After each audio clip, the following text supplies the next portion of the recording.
Imagínate despertar un día y que no tengas derechos, no puedas ni acceder a la salud, ni tener educación y que tampoco puedas elegir tu culto. ¿Sabías que una decisión política puede cambiar el destino de tu familia incluso antes de que te des cuenta? Quiero contarles esta historia. A principios de 2024, Kevin Rodríguez, un joven activista de Cali, se hizo viral en TikTok cuando denunció que su hermano había sido detenido arbitrariamente. Al parecer, su hermano estaba en todo esto de las protestas durante el estallido social y desapareció. En su video, Kevin decía: esto no es solo por él, es por todos los que creen que tener una opinión no debería costarle la libertad. Su testimonio acumuló millones de reproducciones y comentarios de apoyo, pero también recibió varias amenazas. Escuchen esto. Solo en 2022, según un estudio de Caribe Afirmativo, más de 3.500 personas, miembros de la comunidad LGBTIQ+ en Colombia, denunciaron no solo amenazas, sino también actos discriminatorios.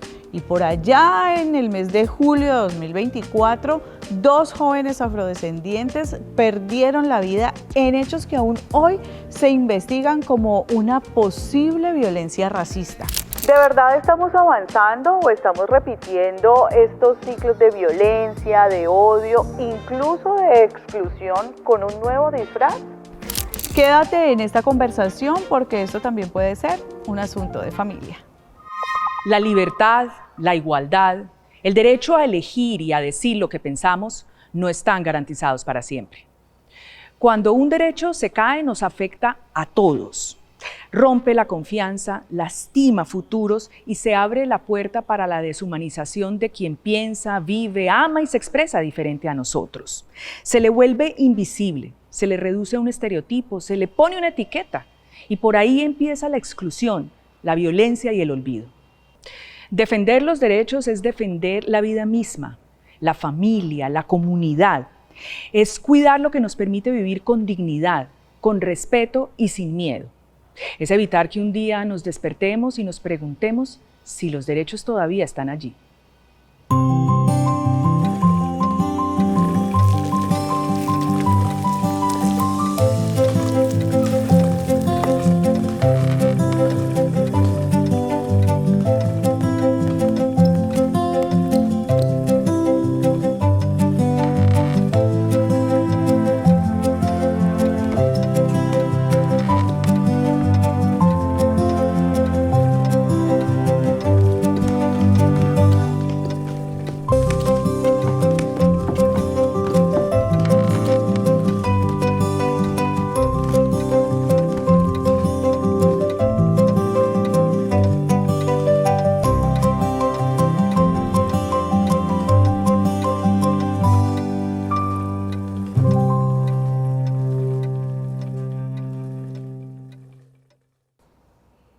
Cristian, uno se pone a recordar libros como 1984 de George Orwell o El cuento de la criada de Margaret Atwood y uno dice, bueno, distopías, esto está en literatura, esto no es posible, estos son mundos imaginarios. Y de pronto se despierta en este siglo y dice, todo eso parece que no es tan lejos de ser realidad. ¿Cómo nos puedes ayudar a entender qué es lo que le está pasando a este mundo? ¿Por qué los derechos que creíamos ganados, conquistados desde hace décadas, con unas luchas enormes que estuvieran escritos en piedra, de hecho no lo están y se pueden echar para atrás? Sí, mira, la cuestión ahí es la siguiente. Los derechos, como tú los acabas de mencionar, son productos de luchas, de conquistas. Y esas luchas y esas conquistas, ¿sí?, que han sido a favor de unos sectores, pues ha conllevado también a la limitación en los derechos de otros sectores, en este caso, los sectores privilegiados, blancos, machistas, supremacistas, ¿sí? En ese sentido, podemos ver cómo esta andanada de movimientos de extremas derechas, radicales y todo eso, que quieren de una u otra forma recuperar esos privilegios que poco a poco pues, les han sido arrebatados precisamente en esa cuestión de generar mayor igualdad, de generar mayor participación, ¿sí? Entonces es por eso que lo que tú mencionas como distópicos a través de estos libros, pues ya no lo es. Y ya no solamente lo vemos en los libros, también lo vemos en las series, hablando del cuento de la criada, ¿sí? O sea, cómo las mujeres hoy en día ocupan lugares de representación, cómo ocupan altos cargos en empresas, cómo hoy ocupan presidencias, congresos, ¿cierto? Y en ese sentido, pues, toda esa andanada, particularmente en contra de los derechos de las mujeres, pues están precisamente retrocediéndolas a decirles, no, ustedes tienen que volver al ámbito de lo privado, al ámbito de la familia, ¿sí? Porque parte, por ejemplo, de esta andanada en contra de las mujeres, en sentido de decir, miren, no, es que está reduciendo la tasa de natalidad. No, eso es culpa del feminismo, porque entonces ya las mujeres no quieren ser madres, ya quieren ser otra cosa. No, tenemos que convencer a las mujeres a que vuelvan a ese sentido de ser madres, ¿sí? Estrictamente en el sentido de ser madres, ¿sí? Pero eso también lo podemos ver en los derechos adquiridos por las comunidades indígenas, por las comunidades negras, por las comunidades campesinas. Insisto, en ese sentido de mayor participación, de mayor igualdad, de satisfacción de unas necesidades básicas que se ha logrado precisamente bajo estos cauces democráticos. Pero ¿qué es lo que ha ido pasando? Pues que no solamente en términos de sistema económico, sino también el propio sistema democrático ha entrado en una cuestión en que ya no puede, que ya cumplió con su ciclo, pero entonces ya no sabemos qué es lo que seguimos de aquí y ahora en adelante. Y es en ese terreno, ¿cierto? En ese gran campo de incertidumbre que hoy juegan esas extremas derechas a decir, vengan, nosotras y nosotros tenemos unas propuestas, pero esas propuestas van en contra de eso que ha sido conquistado por estos diferentes sectores. Ya volvemos con usted para revisar ahí algunos conceptos. Luis, gracias por estar aquí también para usted. Yo quiero que desde su perspectiva de sector indígena reaccione un poco a lo que nos ha dicho Camilo, sobre todo en algo que me llamó la atención, Cristian, en algo que me llamó la atención, y es que estos derechos adquiridos de unas poblaciones de pronto restan en derecho a otras. Yo me pregunto si es así. No, de hecho, pues nosotros como pueblos indígenas históricamente pues marginados, ¿no? Inclusive antes de la Constitución del 91, lo que dice lo que reza la Constitución del 86 en épocas de la colonia, la república, pues prácticamente desconoce, digamos, al indígena, prácticamente denominados seres sin alma, sin capacidad de pensar, y esto llevó a que, digamos, no seamos sujetos de derecho hasta llegar a la Constitución del 91, que esto pues no fue un producto, digamos, de consenso, sino un producto de largas luchas, resistencia, todo lo demás. Entonces, pues yo creo que lo que ha marcado la Constitución, con la Constitución del 86, la Constitución del 91, es precisamente esa visión de construir nación, ¿no? Porque la Constitución del 86 lo que establece es que el Estado es unitario, se construye Estado en base a la unidad, alrededor de la unicidad. Pero ¿qué dice la Constitución del 91? Cuando Lorenzo Muelas llega a la constituyente, habla en Namrig y nadie lo entiende, entonces menciona, ven que nosotros somos diferentes, que no somos iguales, que inclusive que entre los indígenas no nos entendemos porque cada pueblo tiene un idioma diferente, una cosmovisión diferente. Entonces, esto marcó a que de ser el proyecto de nación basado en la unicidad a ser un proyecto de nación basado en la diversidad. Entonces, Colombia es eso. Colombia construye nación y debería construir nación, debería construir conocimiento a partir de la diversidad. Entonces, pero Luis, discúlpeme que le interrumpa, pero que unas personas o unos grupos adquieran derechos, ¿quiere decir que va en detrimento de derechos de otros?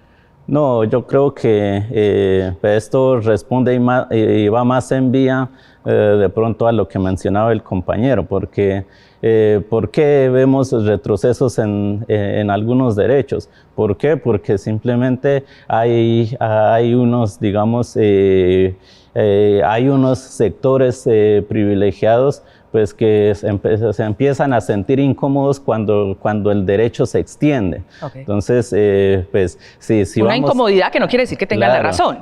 Claro, hay unas personas, hay unas minorías, podríamos decirlo en Colombia, en diferentes países, que se sienten incómodos cuando el derecho se extiende, cuando la democracia se construye de acuerdo a su esencia y no de acuerdo a sus intereses. Claro. Y yo quiero, Cristian, insistir un poco en este retroceso de derechos, porque si bien, digamos, lo podemos ver aquí en Colombia con el tema, por ejemplo, de los indígenas o de las poblaciones LGTBI, miremoslo, por ejemplo, más allá de Colombia. Miremos los derechos que han perdido las mujeres en sociedades como Afganistán, en sociedades como Irán. Es un poco lo que nos decía Luis, no se les reconoce ni siquiera como sujeto de derechos. Es más, de las últimas decisiones allá es cierre las ventanas para que afuera no vean a la mujer, casi que ver a la mujer, que no hable duro, que no escuche porque su voz es ofensiva. O sea, eso nos lleva a tiempos de bárbaras naciones. Entonces, es como, mire, que unos ganen derecho no quiere decir que venga en detrimento de otros. En lo personal, siento que ganamos todos, porque hacemos sociedades muy democráticas, pero parece que eso es lo que se está perdiendo. Es que la cuestión no es que se amplíen derechos en contra de otros derechos, Exacto. no. Es ampliar derechos disminuyendo unos privilegios. Ok, ¿sí? Ahí está. Unos privilegios que los han alcanzado personas que históricamente han ocupado lugares de poder. ¿sí? Entonces, en el caso... Tú pones el caso, por ejemplo, de Afganistán e Irán. Pues, ¿quiénes han sido, digamos, los que históricamente han ocupado ese lugar de poder? Los hombres. El hombre. ¿Cierto? Y en ese sentido, pues obviamente las mujeres se las han limitado en términos culturales, ¿cierto? A una cuestión de más allá del tema de quedarse estrictamente en el ámbito de lo privado, inclusive en el tema de la vestimenta, en términos, por ejemplo, de decir, bueno, yo quiero compartir mi vida con esta persona o con otra, ¿no? Todavía está en la cuestión de que te eligen con un dedo la familia, así, no, es que tú te vas a casar con tal persona. Sí, claro. ¿Cierto? Entonces, ahí obviamente hay un gran retroceso en términos de los derechos, pero no lo miremos solamente en las sociedades orientales, miremoslo también en las sociedades occidentales. Es que miremos el discurso de J.D. Vance, por ejemplo, en los Estados Unidos, un poco de lo que hablabas al principio. Exactamente, ese discurso nativista de decir de que necesitamos más bebés americanos, ¿sí? O sea, eso es una cuestión que no se da solamente en Oriente Medio, no es solamente una cuestión que se da en Estados Unidos, no, eso es un fenómeno global, ¿sí? Porque los derechos han sido una conquista global, entre ellos la democracia, ¿sí? En sus vertientes liberales, ¿sí? Eso ha sido una conquista global y ha sido precisamente en contra de estos preceptos democráticos en los cuales se ha ido avanzando estas extremas derechas. Insisto, ¿con qué propósito? Para retomar esos privilegios que históricamente perdieron, ¿sí? Hasta hace unos 70 años la mujer en Colombia no podía votar. Hasta hace unos 100, 120 años la mujer no podía estudiar. Hace 200 años la esclavitud era una cuestión normal, ¿cierto? Pero hoy en día eso ya no lo vemos normal, ¿cierto? Ya es una cuestión rechazable. Pero estos movimientos lo que quieren de una u otra forma es retrocedernos precisamente hacia esa cuestión, ¿sí? Devolver a la mujer hacia el tema del ámbito de lo privado, de la casa, ¿cierto? De que los indígenas, de que los afrodescendientes, de que los campesinos, ¿cierto? De que se queden por allá en sus territorios, allá por fuera de la civilización, entre comillas, ¿cierto?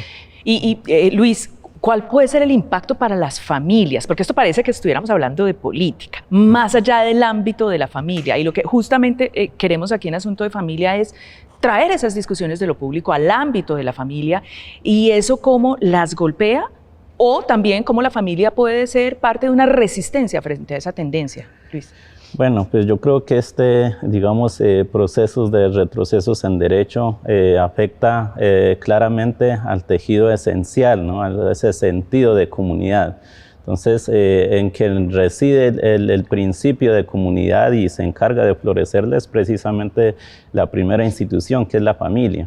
Entonces, cuando se siembran o se ha sembrado discursos de odio, cuando se empieza a deshumanizar al diferente, entonces empieza a perderse la confianza. Y cuando se deshumaniza al diferente, prácticamente se abre la puerta a la violencia. Y la violencia es, digamos, el caldo de cultivo perfecto para que discursos extremistas, para que discursos autoritarios vuelvan con un, digamos, con un discurso que convence, que promete soluciones fáciles a problemas complejos. Y ya volvemos justo después de una pausa a hablar de ese tema, que me parece interesante el punto que usted toca de cómo se van interrelacionando estos discursos de odio o discursos del otro, de segregación, de la alteridad al interior de una familia, cómo permea afuera y viceversa, que me parece importante que revisemos eso. Ya volvemos.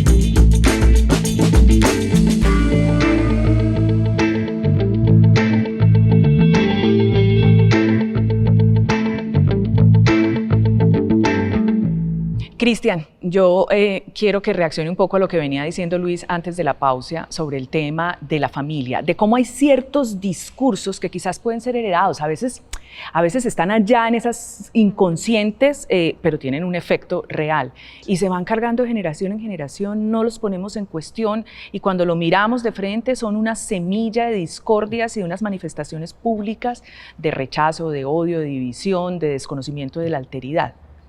Sí, ya que mencionabas ahorita el tema de la familia, recuerdo mucho ese adagio, ¿sí? Que dice que en la mesa no se habla ni de religión ni de política. Sí, y yo creo que ese ha sido precisamente uno de los impactos, ¿cierto? Dejar por acá la familia y por acá la política, como que si fueran dos cosas ámbitos totalmente distintos. separadas.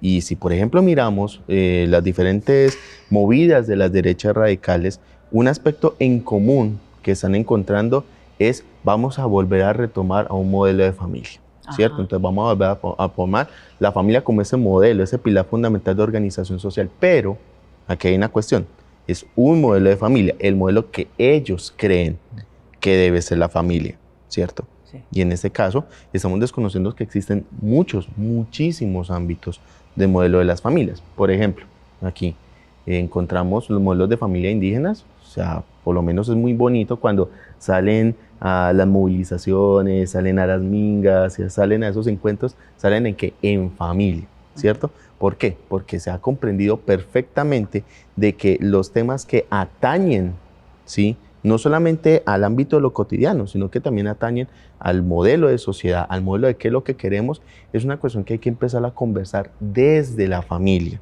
¿sí? No podemos dejar para atrás la discusión, que porque hayan tensiones y todo eso. Bueno, precisamente uno de esos impactos, ¿cierto?, que ha dejado precisamente esos discursos de odio y todo eso, es decir, no, es que eso tenemos que evitarlo en el ámbito de la familia. No, hay que tocar esos temas dentro de la familia. Es más, se educa en democracia en la familia. Totalmente, claro. Con palabra y con ejemplo. Totalmente, o sea, la familia es el primer ámbito de socialización de los seres humanos. Y en ese sentido, pues el rol que debemos jugar todas las personas que convivimos en términos del ámbito familiar es dar a conocer esos diferentes puntos de vista, ¿sí? Dar a conocer, bueno, cuáles son las ventajas, cuáles son las desventajas, cuáles son las fortalezas, cuáles son las limitaciones y a partir de ahí, desde el ámbito familiar, ir construyendo un criterio propio, sea hacia un lado, sea hacia el otro, pero fundamental de que se convierta ese primer escenario de formación de criterio propio para que cuando luego salgamos a la calle, a los otros escenarios de socialización, pues no partamos de preconcepciones o, por ejemplo, lo que caemos en las noticias falsas, ¿sí? En la cuestión de, bueno, todos los días recibimos toneladas de información, pero ¿cómo la procesamos? Creo que en ese sentido la familia juega un lugar fundamental. Muy bien, Luis, y falsos dilemas que quiero revisar con ustedes. Por ejemplo, aquel que para tener seguridad y tranquilidad en la familia, entonces no cabe ni la reivindicación de estos derechos, ni el tema de derechos humanos. Eso es un falso dilema que está por allí, o familia o derechos humanos, porque uno y la otra cosa, cuando pues no hay tal. A ver, lo quiero escuchar a ustedes. No, yo creo que pues de hecho todo es transversal, ¿no? Y una complementa a la otra, porque digamos no puede existir digamos un espacio de familia o como nosotros lo llamamos el NACHAC sin que haya un diálogo permanente con los derechos. Entonces para el CERMI SAC del pueblo del cual provengo, es un diálogo permanente, como lo menciona el compañero. La política es algo que está intrínsecamente ligado con el concepto de familia, con el ejercicio de familia, con el ejercicio del Nachag, el fogón mayor. Deme un ejemplo. En la cotidianidad, ¿eso cómo lo miramos para quienes no conocemos de lleno y por dentro de la comunidad indígena? Bueno, dentro de la familia prima para nosotros el sentido comunitario, ¿no? Y entender el sentido de comunidad claramente va ligado específicamente a derechos.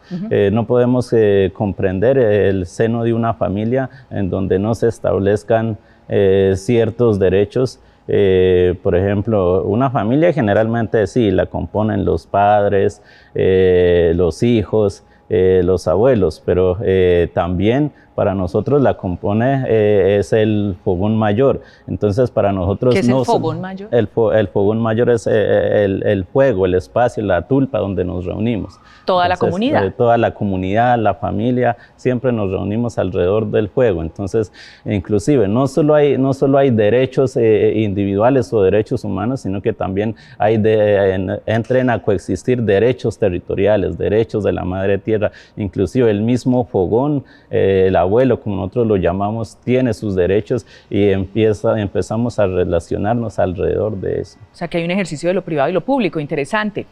Efectos del conflicto armado, Cristian, efectos del conflicto armado para un retroceso de derechos, y se lo pregunto porque nuevamente este falso dilema entre seguridad y derechos humanos, como que si necesitamos ganar seguridad para las familias, para la comunidad, lo cual es absolutamente legítimo, hay que luchar contra distintas formas de criminalidad y violencia, quiere decir que entonces los derechos humanos los ponemos congelados.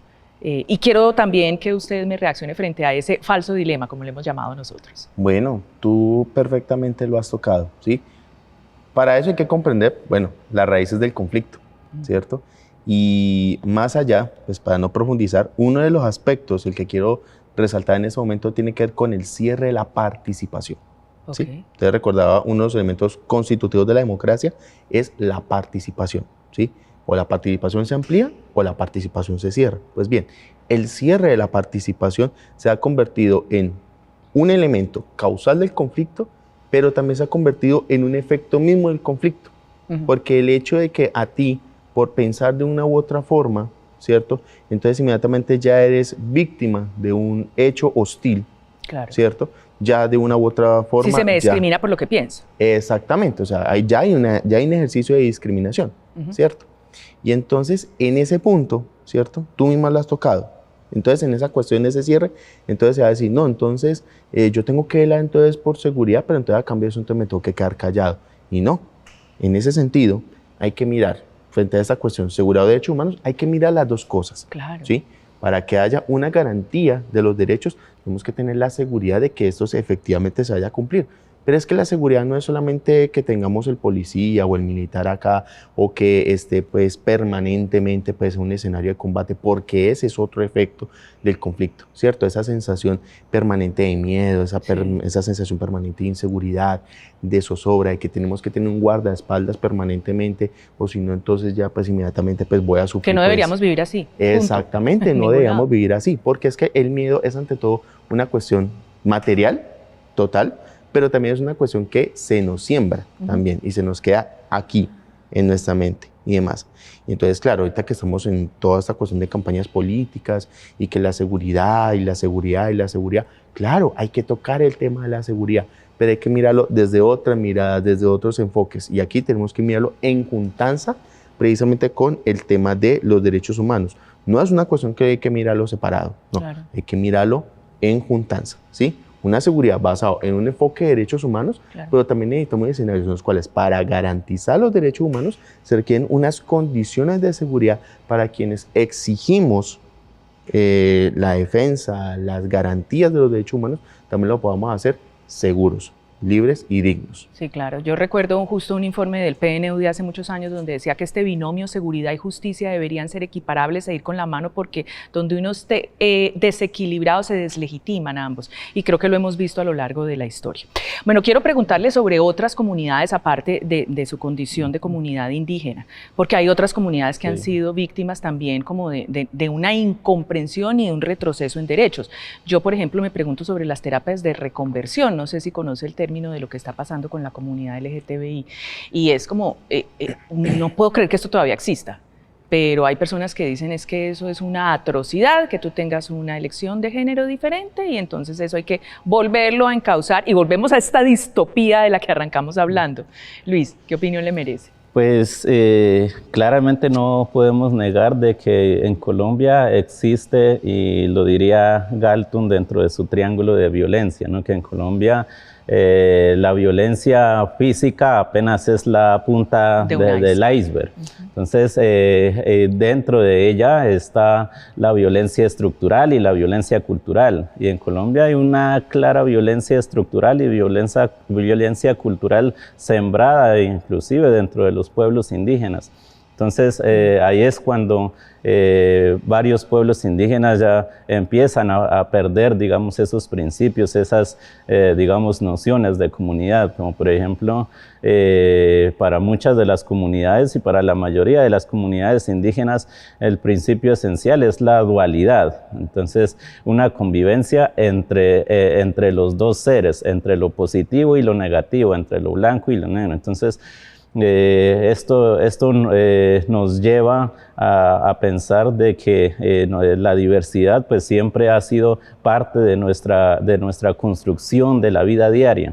Entonces, cuando hay culturas, inclusive en la mía, en donde se impregna, digamos, esa violencia cultural, esa violencia estructural que se ve y que se vive en las comunidades, pues ha llevado a marginar, digamos, al diferente, al que piensa diferente, al que actúa diferente. Entonces, pues yo creo que esto dentro de las comunidades indígenas es una realidad que, si bien se ha venido haciendo diferentes procesos como movimiento indígena para volver a los principios esenciales de la dualidad, pero pues así, como le menciono, hay una violencia estructural, hay una violencia cultural que hay que seguirla combatiendo. Me gusta eso de la dualidad. Creo que puede, Cristian, haber una pista ahí muy linda, ¿no? El otro hace parte de lo que yo soy, además porque ¿quién lo define como otro? Si no es a partir de esta subjetividad que le estoy diciendo, el otro, ¿no? Integrar esa alteridad, y yo creo que hay filosofías y corrientes contemplativas muy lindas que han trabajado esto desde hace milenios. Sí, total, pero digamos que para ponerlo en un lenguaje pues mucho más cercano, el tema, la diversidad, ¿cierto? El tema del otro, la alteridad, diversidad. Todo esto en últimas es diversidad. Y entonces, frente a lo que mencionamos, esto de las terapias de conversión y demás, es precisamente lo que le mencionaba ahorita, o sea, la democracia como un ejercicio de diversidad y de reconocer todas las formas de ser, todas las formas de querer, todas las formas de amar, ¿sí?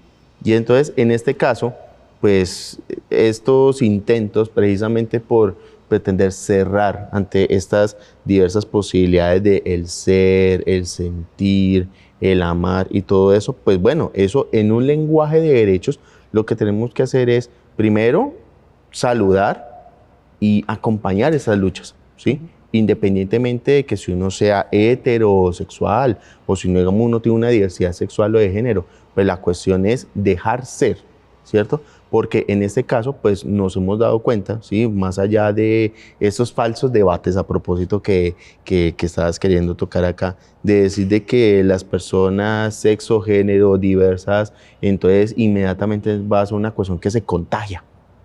¿Sí? Sí, es un tema que contagia, ¿cierto? Y eso es una cuestión que es totalmente fuera de toda lógica, ciencia, de todo. Exacto, nada. O sea, no hay nada científicamente pues de que diga de que ser LGTBIQ+ sea una cuestión contagiosa. No, o sea, si nosotros escuchamos las historias de vida, ¿cierto? De compañeras y de compañeros, pues se dan cuenta de que es una cuestión prácticamente desde que nacen, ¿sí? de que nace, siente y demás. Entonces, pues en ese sentido es lindo conocer esas historias, es también acompañar esas historias, ¿cierto? Pero sobre todo ir soltando esos falsos debates, ¿cierto? Claro. De que, por ejemplo, decir, no, entonces las instituciones religiosas, por ejemplo, ¿sí? Decir que no, que todas están en contra de las diversidades sexuales y religiosas, y no es así. No es así, o sea, pues de hecho encontramos, por ejemplo, en mi caso, expresiones católicas y que yo las he visto que han estado cercanas a las comunidades LGBTIQ+. Sí. Cuando el Papa Francisco también llamaba al tema de la diversidad, el encuentro con el otro, tiene que ver precisamente como un llamado a la reflexión de decirle, hey, mira, o sea, cuando ellos precisamente justamente que estamos en el mes de junio, el mes del orgullo gay y todo eso, y salen a las calles, sí, no solamente decir, ay no, qué bonito ser gay, no, es decir, miren, reconózcanos precisamente en nuestros derechos, no quiero que nos vean como unos bichos raros, como diferentes, no, somos en medio de la diversidad, somos iguales, todas y todos. Claro, y lo más importante es en esta pedagogía de la que ustedes llaman, que inicie en el seno de la familia, es entender por qué esa integración, ese respeto al otro, esa aceptación de la dualidad enriquece una familia y no va en detrimento de ella, que creo que ahí está el punto. Es cambiar un poco los valores, no hay nada que amenace a la familia. Si la familia es fuerte, la familia además debe ser fuerte integrando estas diferencias. A los dos le quiero hacer una pregunta de un tema que a mí me parece fascinante y que desde hace muchos años estoy trabajando, y es, los teóricos han dicho que en la medida en que se vuelven más sofisticados, la tecnología de la vigilancia, es decir, satélites, etcétera, etcétera, más perdemos en libertad. Y una de las cosas que me parece apasionante es el tema de los celulares. Pues sí, el algoritmo, si usted busca algo, le sigue botando una cantidad de cosas, pero es que a veces con solo hablar parece que escuchara y empieza a botarme cosas que uno dice, gran hermano, ¿dónde estás? Me estás vigilando. ¿Es así en la medida en que estas sociedades se vuelven más sofisticadas tecnológicamente? ¿Perdemos en libertad, Luis? Pues es un debate extenso, ¿no? Y de hecho, varias comunidades indígenas se han resistido y todavía se siguen resistiendo frente a eso porque lo consideran de esa manera desde un principio. Podemos ver en la Amazonía colombiana, donde hay comunidades que están en este momento en contacto inicial, algunos en aislamiento, algunos pueblos indígenas en aislamiento voluntario, todo lo demás. Entonces, y eso es una realidad, y uno diría, no, pues, en pleno siglo XXI, a estas alturas, que hayan comunidades que todavía no tienen contacto, digamos, con el resto del mundo, que hay algunos que no tienen intención de tener contacto, pues digamos, son aquellos que todavía guardan, digamos, esos principios y esa idea de que pues, la tecnología, si bien nos facilita muchas cosas, claro, pues en últimas, digamos, la exageración de todo, digamos, de todo proceso también viene con sus consecuencias, digamos, a futuro. Entonces, pues las comunidades indígenas, si bien han sabido, digamos, adaptar y coexistir entre ambos mundos, pero también ha sabido colocarle freno, digamos, al mundo, al conocimiento o a los avances del mundo occidental, en la medida en que pues, empieza a afectar, digamos, a nuestra cosmovisión, a nuestras formas de entender el mundo. Interesante. Yo me pregunto si es posible resistir. Yo estoy casi seguro, y con todo el respeto, que a esos indígenas muy aislados desde un satélite ya están mega observados. Y puedo ser paranoica, pero es que en este mundo de la ultra sobrevigilancia con los métodos que uno ni siquiera conoce, pero que esta gran élite dominante del mundo sí, definitivamente uno pierde libertad, ¿o no? Me siento controlado, ese gran hermano está por ahí. Bueno, ahí la cuestión, comparto con lo que tú dices, eso es un tema Yo sé que es medio distópico, pero también real. No, real, o sea, Total. Yo creo que en ese sentido, las series que nos están vendiendo hoy en día las plataformas, nos están dando unos mensajes y unas alertas muy grandes en ese sentido. Comparto contigo que hoy en día todo el tema de las tecnologías, la inteligencia artificial es un tema obligatorio por abordarse, ¿sí? En todos los campos, en todos los ámbitos, desde la familia hasta en la academia, en la política, todo eso hay que tocarlo. Cuando tú mencionabas, y lo he escuchado a ustedes, se me venía a la mente hablando precisamente de teóricos, un intelectual vasco, Ekaitz Cancela, Ajá. él de hecho hoy en día está tocando fuertemente este tema y él nos pone a reflexionar, bueno, cómo esta cuestión de las tecnologías y todo eso se ha venido concentrando. O sea, el problema no es en sí mismo las tecnologías. Es el manejo que damos de es el manejo, ¿cierto? de poder y unos que sujetos. hay una hiperconcentración de las tecnologías, ¿sí? Miramos Silicon Valley. Sí. ¿Sí? Y desde Silicon Valley, ¿cierto? El manejo de todas estas redes sociales. Sí. Usted ¿cierto? no es sino que mire Pero quiénes ¿para qué? eran los ricos que estaban en la posesión de Donald Trump y ahí tenemos la respuesta. Totalmente, exacto. Ahí está la cuestión. Entonces la cuestión es, bueno, tenemos nuestras redes sociales, pero ¿para qué? Lo que tú ponías, el ejemplo de yo menciono algo y entonces ya mismo el celular a través de redes sociales, Facebook, Instagram, ya el algoritmo de una vez sale. Entonces una vez más, pensemos, ¿cuál es el propósito? Más allá de vigilarnos. ¿Vigilarnos para qué? Ajá. Para consumir. Okay. ¿Sí?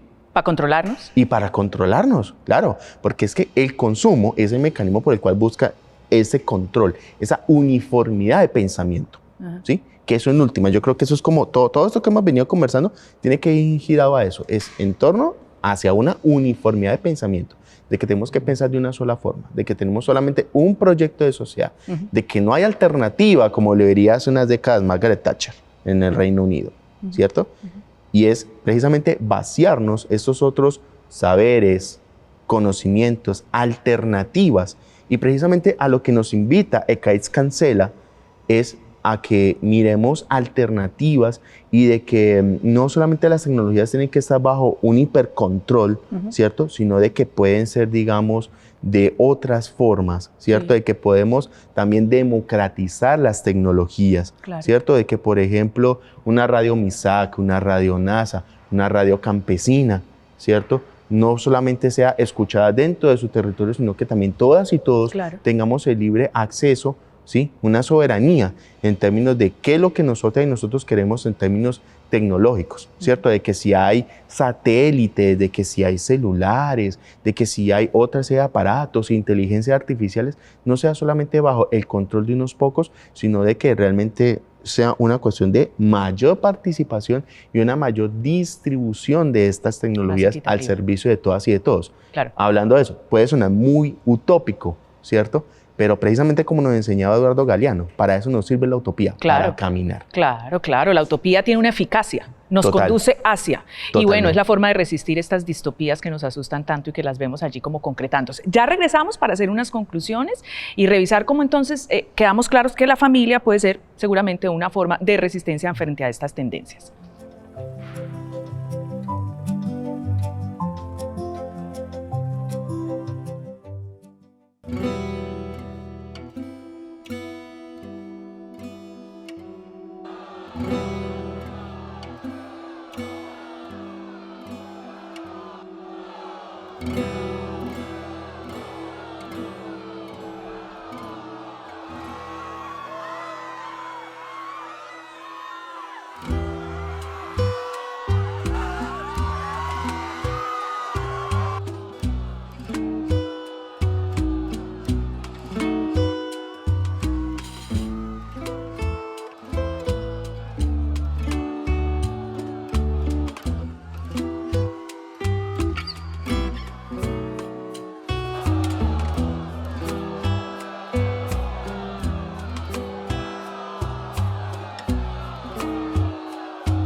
Alto, de ahora en más, no hay individuos, solo hay personas que son una parte de una masa.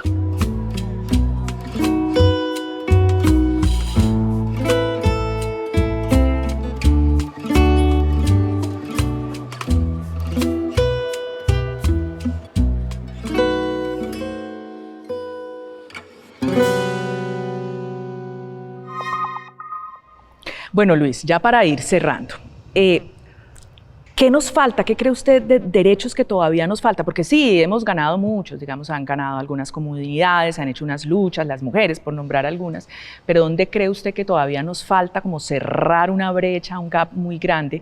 Y al mismo tiempo la pregunta de una reflexión, ¿cómo la familia puede ayudar allí?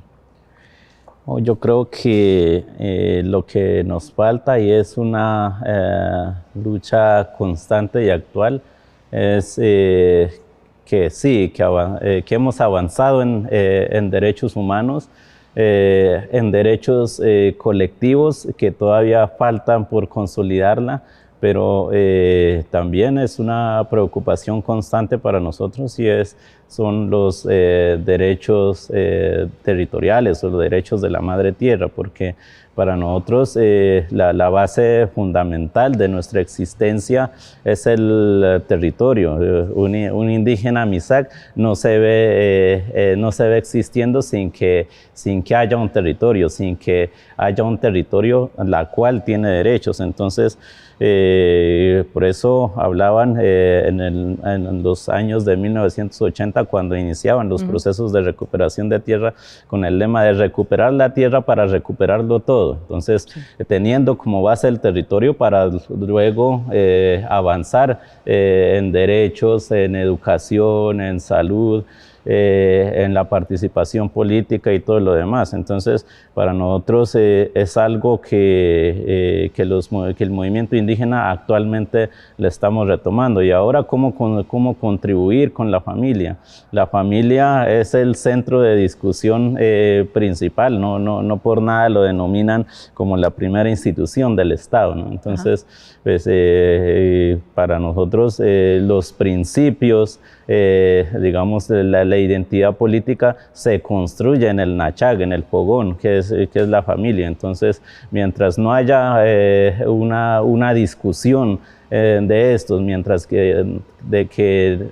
no nazca, digamos, esta discusión política, esta discusión social dentro de la familia, es prácticamente imposible para las comunidades indígenas que nazca en otros espacios asamblearios o espacios públicos. Entonces, Luis, y le quiero hacer otra pregunta allí un poco para llevar esta reflexión que usted nos hace más allá. Uno, ¿qué le diría a las familias que no son indígenas? A las otras familias que a veces ven a el indígena como otro y a veces como amenazante, no nos digamos mentiras. Y lo hemos escuchado todos en algún momento. Eso es lo uno. Y lo otro además es cómo ese derecho que usted está diciendo, todavía nos falta derecho a la tierra, no representa un peligro para el resto, cómo todos ganamos allí. Esas dos reflexiones rápidamente. Bueno, primero, cuando menciono el derecho a la tierra o el derecho de la madre tierra, no menciono directamente a adquisición de tierras, ¿no? Sí. Sino a los derechos que se le otorga o la madre tierra o la naturaleza la tiene. Por ejemplo, todo un tema de ecología, todo un tema de protección ambiental, que es de todos. La biodiversidad y todo el tema. Entonces, pues el cuidado para nosotros y más en estos momentos, pues es esencial. El no otorgarle, sino que el reconocerle los derechos de naturaleza, pues yo creo que son esenciales. Y ahora, frente a las familias, a la diversidad de concepciones de familias que existen, aparte de las familias indígenas, yo creo que hay algo y un sentimiento compartido en toda familia en general, y es el sentido de comunidad, porque en una familia, cuando una frase muy popular en los movimientos sociales, cuando tocan a uno, pues nos tocan a todos, y en la familia se siente, es cuando más se vive. Entonces, en la familia está el sentido de comunidad, y mientras haya el sentido de comunidad, están las preocupaciones sociales, están las preocupaciones por lo político, por los derechos, y ahí es cuando nace, digamos, el primer debate frente a cómo estamos pensando, a cómo nos vemos a futuro. Muchas gracias, Luis. Importante lo que nos llama a reflexionar. A ver, Cristian, ¿cuáles derechos crees que están en peligro? O sea, que habíamos avanzado y están en peligro de una regresión. Y nuevamente, el papel de la familia como resistencia a esa regresión, a esa pérdida de derechos ya adquiridos. Yo creería que principalmente los derechos colectivos.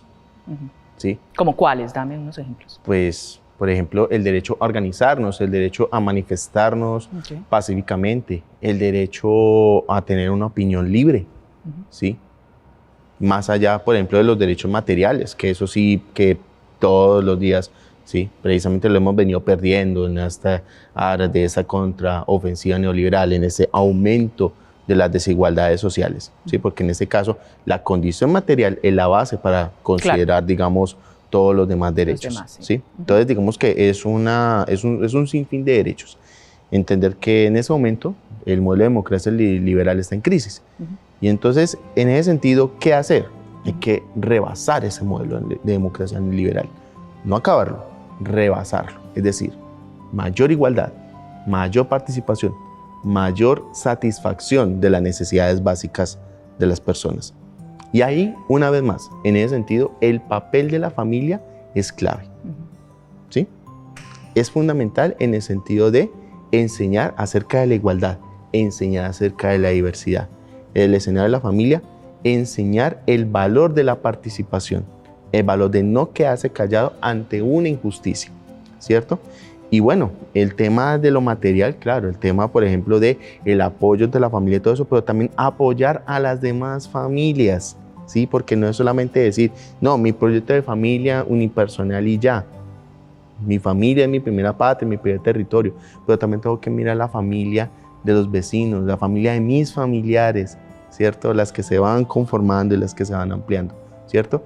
Y no mirar solamente eso en el terreno de lo individual, sino principalmente en el terreno de lo colectivo. De lo colectivo, para hacer comunidades más fuertes, más empoderadas, para mayor resistencia frente a estas tendencias. Creo que me quedo con este tema del fogón, me pareció muy lindo además, no solo como realidad, sino como metáfora de llamarnos para que todos nos sentemos alrededor y podamos discutirlo, el de la tulpa. Les agradezco, Luis y Cristian, por estas reflexiones tan importantes en un tema que nos atañe a todos, atañe a las familias, atañe a lo público, y esto entre estas corrientes transicionales entre lo público y lo privado que están constantemente en movimiento. La una se retroalimenta de la otra. Gracias a ustedes por este espacio. Vale, gracias.